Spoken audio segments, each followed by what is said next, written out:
Welcome to Dot Life, Dorchester's hyperlocal source of news, commentary, and analysis in podcast format. We are here today with Bill Forry of the Dorchester Reporter. Good to see you, Bill. Back again. Keep coming back. Yep. You keep inviting me, so I'm going to keep coming back. It's such a joy to have you, man. I can't help it. Congratulations on another successful Dorchfest Dot Day weekend. Thank you. We survived, but we also thrived. It was a great weekend. Yeah, the rain was not, didn't stay away, but it didn't dampen too much. No, luckily. not as much as the heat is dampening us at the moment. Actually, I thought as far as the weather went on Saturday for Dorchfest, it was a mixed bag. Yeah. But it was also pretty cool to see people dancing in the street in the rain. Yeah. In front of 30 Boutwell, was it? 30 Beaumont, yeah. Beaumont, yeah. And just like, it was an amazing, like, it was almost like a rain dance situation with, they had conjured up, and it was the Samba group. The Samba Viva group, yeah, they were Samba great. Viva. Yeah. And it was, I don't know, a couple hundred people dancing in the street. Yeah. Including one of my kids. Oh, really?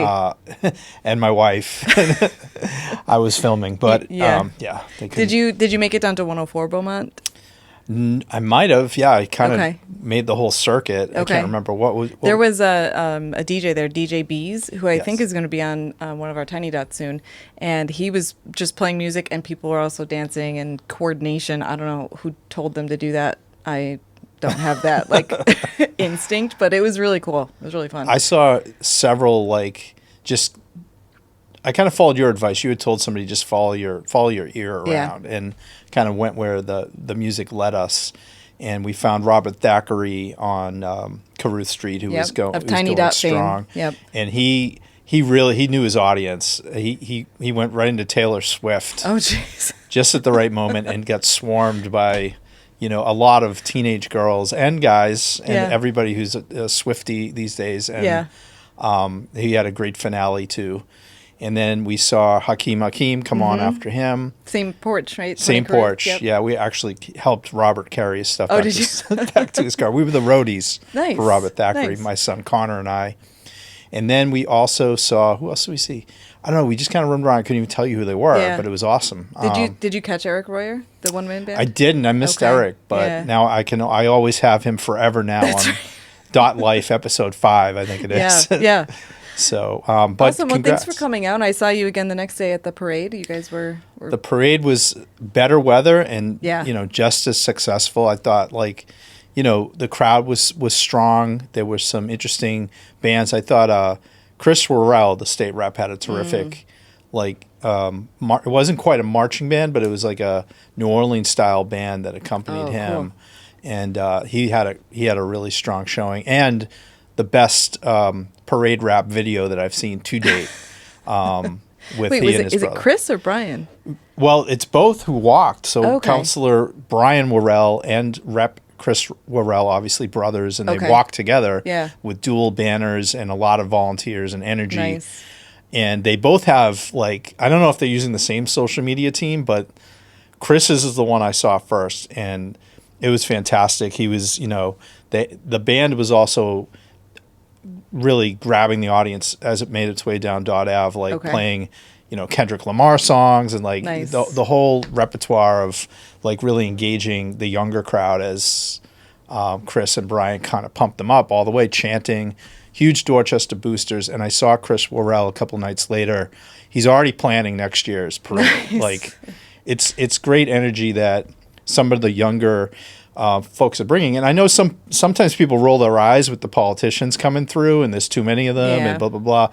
I get that and kind of share that perspective sometimes. Yeah. But when they bring a band with them, you got to That's a show them great love. idea. Yeah, And definitely. Chris brought terrific, and Brian Worrell brought terrific energy. The parade this year had both major mayoral candidates walking with their contingents, and that made for interesting news as well.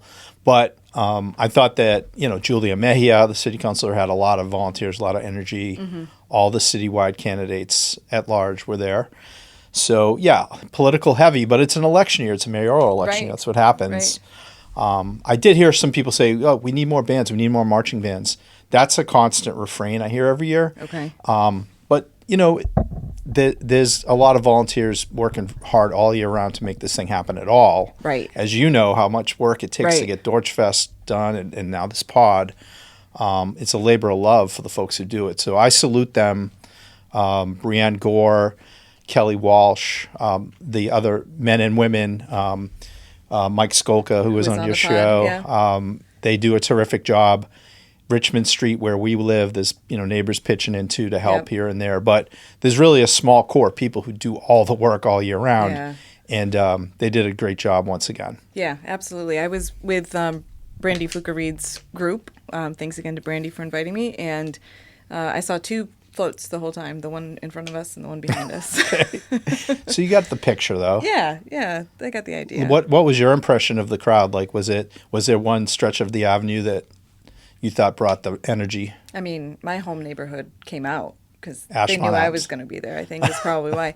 But I honestly thought it was a little sparser than I expected. I've never walked it before. I've watched it, so I maybe that's normal. But I did think like Fields Corner was a little light and up, going up Dot Ave. Yeah, there's pockets now. Like it used to be, way back. Yeah. People talk about that. Oh, it was 10 deep, on the sidewalks.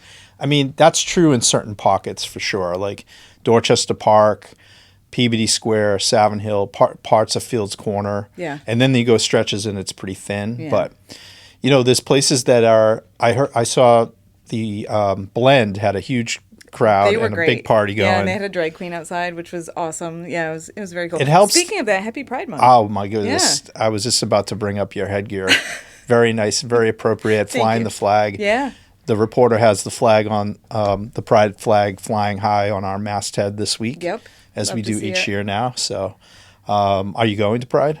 I don't know. One of my friends is having a party, so I don't know if I'll make it to the parade and the party or just the party. But one of my girlfriend from back home is visiting, so maybe I'll take her. Nice. Yeah. It's a great take. I haven't made plans yet. Okay. Maybe. Yeah. Maybe. I mean, we're just coming off Dot Day weekend, so usually I try to take a little hiatus. But we'll see. You've got this weekend to recover, and then next weekend to party again. True. That's true. Yeah. And recover is the operative word this week. My gosh. I mean, it was a great weekend, but it's exhausting. Yeah. And as you know, sometimes at my house after the parade, that's when some of the real work begins for me. I was on the grill for like 5 hours, and we had a nice crowd out there. So thanks everyone for coming through. Yeah. And to my wife Linda for hosting amazingly. Linda's an amazing woman host. Thank you. By the way, happy anniversary Thanks. This week, right? We celebrated by Linda emceeing an event that evening. That was the Business Legacy Awards. Business Legacy Awards in the South End at the Calderwood Pavilion. I have something for you. Oh, cool. Yeah. I like when you bring gifts. I know. Let's see if I can get this open. So the Business Legacy Awards, as people may know, we've talked about on the show before, 30 businesses from across the city picked this year. Oh, is this Ice Creamsmith? Do you prefer Dot Dirt or? I haven't had Dot Dirt yet. Banana. Ooh, that's a tough call. I think I'm going to go with the Dot Dirt. Dot Dirt, all right. Are we eating this on air? We're eating this on air. Okay, I may need a napkin. So John said he didn't want to join us. He's just watching, so he doesn't get any ice cream. We have a guest in the studio today, John Forry, who you'll be meeting at some point soon, fresh back from Jamaica. Yeah, man. So the reason we're eating Ice Creamsmith is because it's really freaking hot in here, but also they were recognized at the Business Legacy Awards. They were. They were also on the cover of the Reporter for that same reason. The Ice Creamsmith. I don't really think anybody needs introduction to the Ice Creamsmith, do they? The Ice Creamsmith. Oh my gosh! All right, so good, so banana-y. Wow. I don't think I've ever had their banana. The Dot Dirt is the flavor of the month, or are they both? I don't know. I'm not really This sure. one was the flavor of the month last week. Is it I good? guess it's still the month. It's very good. I'm just spilling it on myself. John is so jealous right now. Well, John, here. There you go. Have at it. Ice Creamsmith. So started in 1976 by Dave and Robin Mabel, who are then transitioned the business in, I think it was 2010 or so to, or 2016, sorry. Okay. 2016, to their daughter, Sarah, and her husband, Chris Skillen, who met when they were working as teenagers at the Ice Creamsmith. Oh, that's so cute. When I think Chris was 16 years old when he started working there. The Skillens and the Mabels, both, well-known Dorchester, Lower Mills families. But Dave and Robin started this business when there wasn't a lot going on in Lower Mills and Dorchester at that time. Like the Walter Baker chocolate factory was still kind of like empty. Not a thing. Yeah, it hadn't really been restored yet, or was just being restored. You know, some of the businesses that have joined now along the Ave that we know so well, Pat's Pizza and, you know, the Lower Mills Tavern. And the Poop Pooch certainly wasn't even like a glimmer in someone's eye yet. But the Ice Creamsmith was like the pioneer, like, let's roll the dice and open up on Dorchester Ave in that era. We've talked about this on the show before. It wasn't the like boom time in the mid 70s in Dorchester, but they took the chance. And, you know, so now we have the second generation ownership and it's going strong. It's probably, well, it's certainly, I'm biased, but it's my favorite ice cream parlor in the city. I know my family shares that view. But when we go in there, we see tons of people from Milton, from Mattapan, from beyond. So it's definitely a local favorite, but it's a draw. Like we have a real iconic business right in our neighborhood, and to see them recognized, we saw Dave and Robin, who now live outside the city because they're in their retirement, and they come back basically to refill their freezer every week or two. They told me, and to see their grandkids, of course. But they've done a wonderful job continuing that legacy Chris and Sarah have, and growing it. There's always young teenagers working in there. Usually, it's their first job. So the point of the Business Legacy Award is to obviously highlight the longevity of these businesses, but to show what they're doing now for the local economy. And the Ice Creamsmith is a great example of one that's constantly generating jobs, putting people into new careers, but also feeding us and keeping us happy with their. My favorite at the Ice Creamsmith is a mocha frap. Okay. I mean, there's no place that does it better. I almost picked mocha for you as the flavor. Something told me you were a mocha guy. I'm definitely a mocha guy. True. Thank you. Wow, there's not as much left as I thought there'd be. Well, it is definitely very refreshing because it's a little schwitzy out today. But thank you, Ice Creamsmith. This is going to be a frap in like a minute. Yeah, you're going to be able to drink it. Yeah, melted down quite a bit. But they also had ballet out there. You know, ballet is also in this week's paper.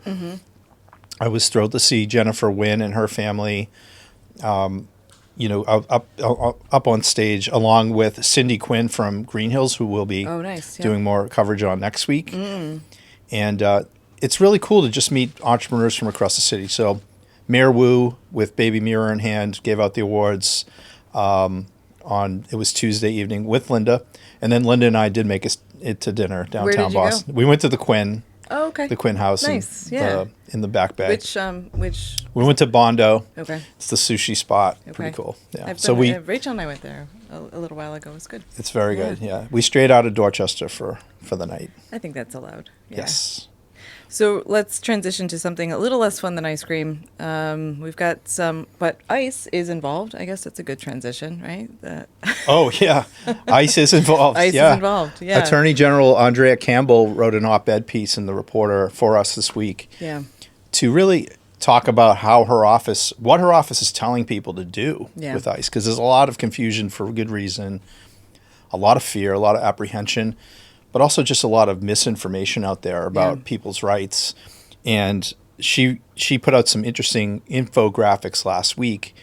Her office did in a pamphlet called Know Your Rights, which is a 7-page, basically manual for folks dealing with or anticipating maybe having to encounter ICE agents out in the streets or at their home or business or something. And what do you do? Yeah. I actually think a lot of officials don't know what to do, right? And they're learning on the go. There's obviously a dispute between the ICE agents or at least their superiors. There's been some pretty feisty exchanges back and forth just in the last day or two between Mayor Wu, the head of the Homeland Security office here in Massachusetts, and the chief agent essentially for Customs and Immigration. Well, I don't think the ICE agents are necessarily following a standard playbook either. I think they're just doing whatever they want to do. It's hard to tell because from the media perspective, you'd like to give people the benefit of the doubt, but it's hard to do it when they're not giving much access to media to say, oh, by the way, if you want to do a follow a ride along and see how we do this and why we're doing it. Right. That might help the cause if they were to do that from their perspective. And I'm not rooting for that. Right. But the truth is, we just don't know much. Mm-hmm. What you see are snippets of usually social media, people filming an encounter. Yeah. You don't know how it starts. You don't always see the whole picture. So in fairness, a lot context does matter. Mm-hmm. But our elected officials in government, Mayor Wu included, Ayanna Pressley, the congresswoman this week, spoke out very strongly against what she's seeing and hearing from her constituents. And Andrea Campbell, who the piece that she wrote for us was really kind of step by step, like what are your rights specifically about letting someone into your home who claims to be an ICE agent? What if they have a warrant, or what if they don't? How do you navigate that? She gave some pretty clear instructions. Is it the final word on how this works, how these engagements happen? Probably not. Yeah. I think there'll be adjustments made from even her perspective. And she's getting pushback, of course, from the federal level, and accusations that they're not being cooperative. Right. So it's a bit murky, but Andrea Campbell's our neighbor. She's not technically as of right now, but we've known her for many years. She lived in Mattapan with her family until very recently. So we know her well. Yeah. I mean, in moments like this, in moments of crisis, you tend to go to officialdom who you're familiar with. Trusted sources, yeah. Yeah. So we went to her office and said, would the AG be willing to write about this? And she did. Yeah. So we're pleased to present it. I think we're the only news outlet that has that in Boston, at least this week. So it's interesting reading. And as I said, we'll keep tracking it. What we do know is that ICE claims to have arrested 1,500 people in the month of May, or detained them across the state, not just in Boston. But that's a significant surge. Well, I heard numbers. that this was it this week they announced that they're raising numbers to 3,000 people a day they want detained. Nationally? Yeah. Okay. I don't know how we'll hit that. I mean, yeah, many people. That seems aggressive. And where do you put them, and how do you process them, in a lawful way? Right. I think that's the key thing. Like from Andrea Campbell's perspective is, and I've heard the governor say this and others, is like, look, nobody is quarreling with the idea of, few people are quarreling with the idea of detaining people who are violent offenders or, may have not only overstayed their visa but abused it by criminal activity here. Mm-hmm. There's a system for that. There's a process for that. There's, and those people have rights as well. Right. So that extrajudicial element that seems to be unfolding in specific instances is of great concern. The other element now is the travel ban and how that specifically impacts the Haitian American community, the Venezuelan community, the Cuban American community, the whole litany of local immigrant groups, especially Haitians in our case, because we have such a volume of Haitian Americans, including my family, others, for which it's not a surprise. I mean, this is what you get when you elect this person, this administration. Yep. But it's now another layer of stress, another layer of unraveling what it means. Right, exactly. Yeah, lots to keep our eyes on and stay informed and make sure we're doing our part to, help. Yep. So that's in the report of this week. We also have a story that I think is kind of important for folks to wrap their brains around in the Fields Corner area. Yeah, which new development, right? Yeah, well, it's pretty new actually. Yeah, they just filed their latest plans for a building that everyone's going to know because you drive by it or you walk by it. It's right in the cross section of Adams Street and Dorchester Ave. It's the biggest building on the block. It's known as the O'Hearn Dorchester Music Hall, and it's got a couple of names.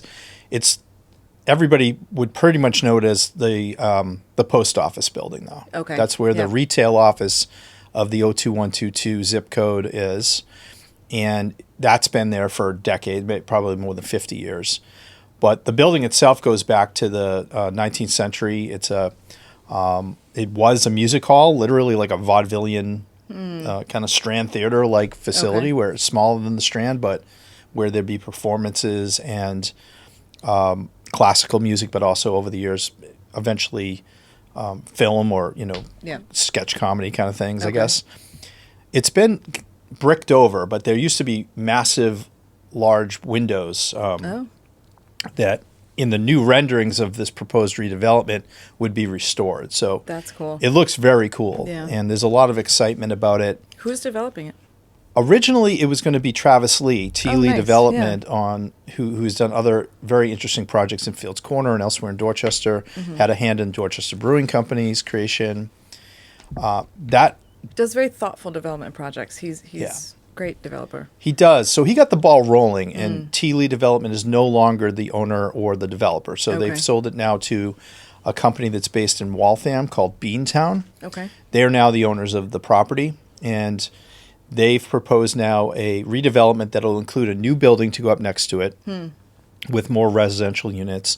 They'll repurpose the music hall building, and they'll take an old building that's in the back that's actually a historic building called the Fields House. That's where Fields Corner, the name Fields Corner comes from. There was an original Dorchester family, when I say original, obviously part of the settlement community in the 1600s called the Fields, and they ran a store and had a building right at that intersection going back to Revolutionary War days, apparently. And this building got relocated to the rear of the property when this larger brick building that we see now was built. That building is also going to be restored as part of this project. So it's 49 units altogether of housing, but there'll also be some retail space, including preserving the office for the 02122 post office. So if people are wondering, can we get some performance space in there? That would be great. That would be cool. And I think Historic Boston wrote about this, the nonprofit group, a few years ago when this first came up. I think Travis Lee was talking about this back in 2021 originally to buy and repurpose this property. And Historic Boston said it would be great to just restore it to its original. But I think this proposal is more of a mix of uses, including housing, which obviously we need, and Fields Corner is a great location for that. This project just got filed, like the latest notification, on Monday with the city planning agency, and the comment period ends in early July. So that's moving pretty quickly. I think the city of Boston likes this concept and is eager to get it moving now that it's been filed. So people who are interested in learning more about it, especially abutters and close-in neighbors who are like, well, what is this? The Dorchester Reporter website, .news.com, we have a story about it. But Boston Planning Department has a whole project page, where you can go in, review it, and then leave comments about positive or negative, what you see about it, positive and negative. And as I said, it's a pretty quickly paced comment period, so go take a look at it soon. Do positive comments help things like that? Do they take those into account, or are they mostly just looking for like objections and concerns? I think that, candidly, by the time it comes to a comment period, I think a lot of the city planners behind the scenes have already given them a lot of the notes, anticipating, kind of knowing the common problems that get brought up by community. Right. But we have seen projects change from comment periods. A good example is the 150 Center Street project, which has been a huge controversy by Shawmut Station. Oh, this is the one in the Epiphany School? Yeah, next to the Epiphany, and it's like a 72-unit project. But originally it was much more units. They scaled it back. It's still very unpopular among some abutters. There's a range of emotions about that one, honestly. But that project changed a few times in its iterations, and we've seen that happen elsewhere too. So I certainly wouldn't say it never happens. I think comments do help. They have to do it. But but it's useful too, and people should feel some agency to get involved. And if they feel strongly about it, write a letter to the editor. Write an email to .life. I think it's important that when there are legitimate grievances, that they be brought up before it goes to a board vote. Right. Agreed. Well, what's on your radar for next week? Well, this weekend is the Dorchester Open Studio, so we'll be covering that. That's exciting at Humphrey Street. I know you had guests on recently. Yeah, Kat Armistead, Yeah, talking about that. So that's a pretty cool thing coming up.